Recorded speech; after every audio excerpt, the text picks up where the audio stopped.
let's move on to another topic now, which I think is interesting. It's good no matter what side of the aisle you sit on, because we have left, right, etc. I myself am a centrist. I don't really care. This is a moralistic issue. So it doesn't really matter who's supporting it because it's moralistic. This is common ground we can all sit on and go, yes, this is a good thing that this movie is getting out there. Donald Trump will be screening Sound of Freedom at the Bedminster Club. And like I said, it doesn't matter what side of the aisle you sit on. This is a moralistic thing. This is common ground we can all agree on. Good.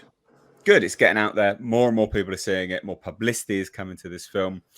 And look, I'm not saying this is an incredible film. It's a great film. It's Oscar bait, etc. I'm not saying that. I haven't seen it. I've contacted them for a screener. Thank you, Tom.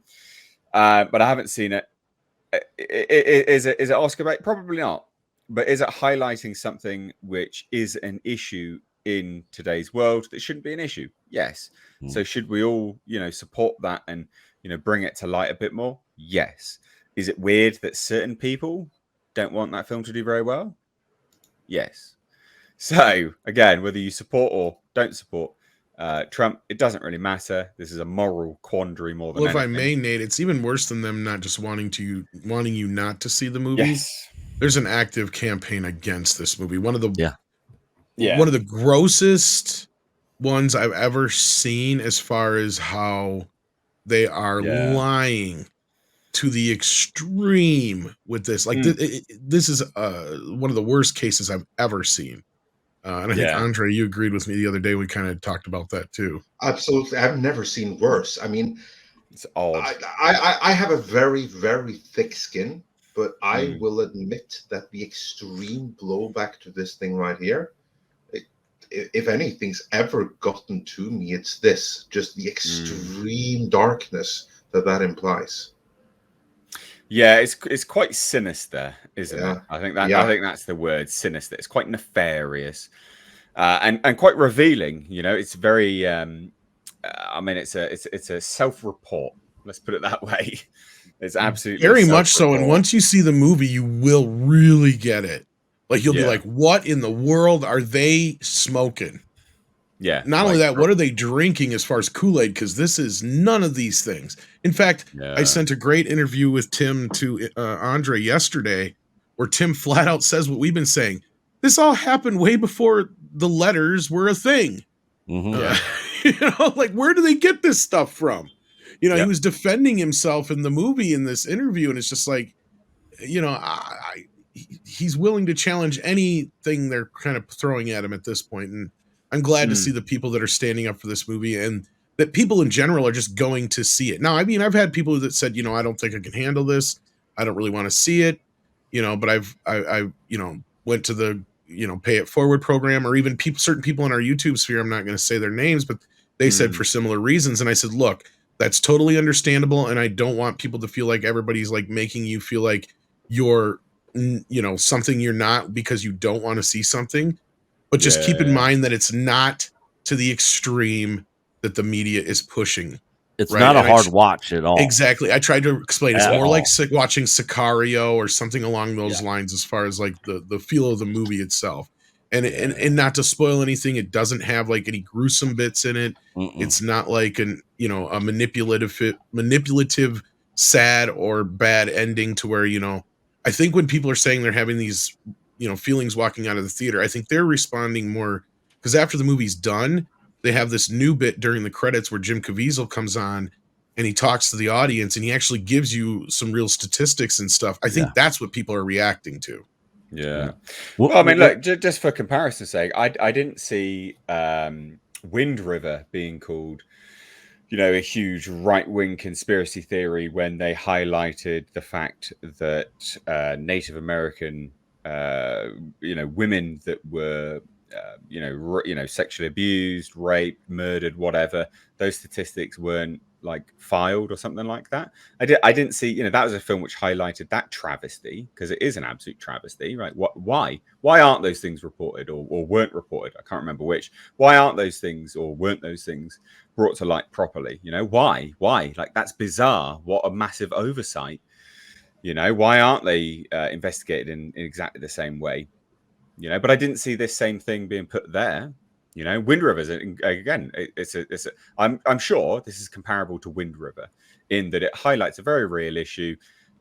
You know, and it's just again, like you say, Sicario and things like that. So yeah, I don't know. Wind River might even be darker from my memory too. In that sense, brutal. That film is like it is, yeah, because this is really brutal. Tame. Like it really doesn't. And I say this too because there's a lot of people are trying to say, oh, it's exploitative and manipulating you to try and give to this organization and go see this movie and blah blah blah blah blah.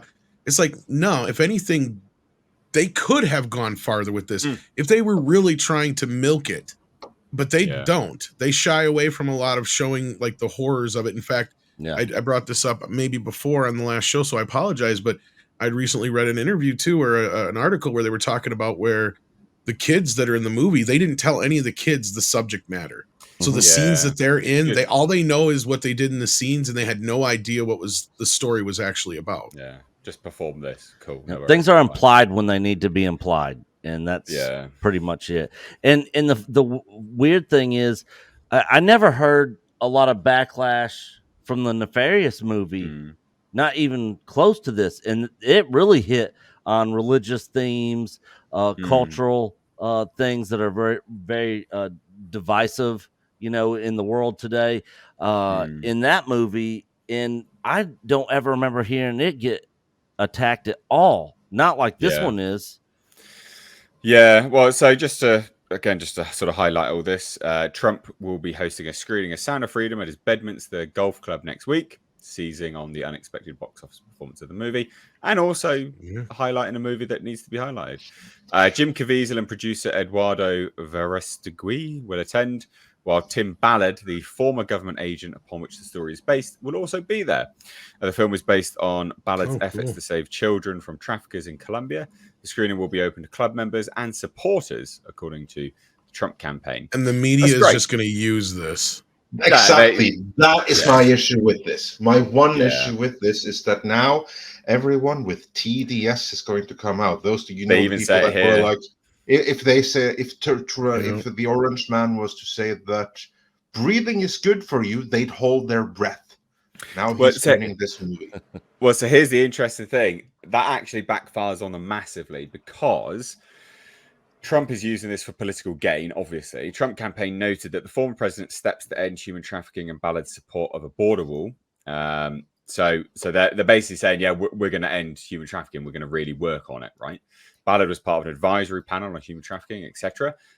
And then you have mainstream media going, the screening's linkage of movie to political record is hardly novel, as members of Congress routinely host screenings on Capitol Hill to mobilize attention around issues. The White House recently had Ava Longoria and cast members from Flamin' Hot for an outdoor screening where Biden emphasized his record on DACA and pressed Congress to pass immigration reform. So you'll have two sides of that argument. You'll have a bunch of people, with TDS going mental, but then you'll also have Trump going, well, vote for me and we'll end this. There you go, done. How can you argue with that? This is still going on. Like, let's end it. And that'll be big because in the statistics that they talk about at the end of the film, they talk about how the U.S. is one of the biggest contributors of taking in, this child sex trafficking stuff. There's like a lot of people that pay money for that stuff here in the U.S. And, they should definitely do some stuff to whatever they can to put an end to it for sure. Yeah. Well, that's kind of something the movie itself doesn't touch on so much, but Caviezel brings up at the end is that, the American government has to be involved for this to work in so many words. Well, you have to, of course you do. I mean, I don't know. Again, not only that, the staggering statistic that there are more people in slavery now than there were when it was legal. Well, that's the thing that always makes me laugh when you have all these people going, Black Lives Matter, reparations, etc. It's like, what about everyone now? Huh? Come on, what are you doing? Like, what about the issues that are still going on now?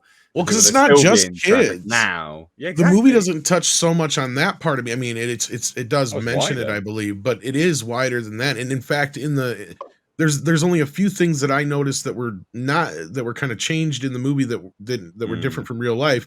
like the initial raid that they portray in the movie, they did save 54 people, but some of them were technically over the age of 18.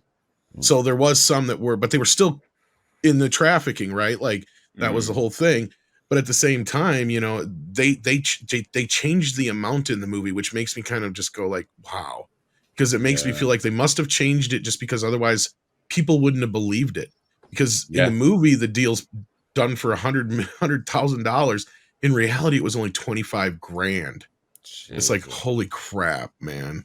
Like that just shows you how this industry works. It's people aren't worth diddly, but yet sad. Yeah. Really, really sad.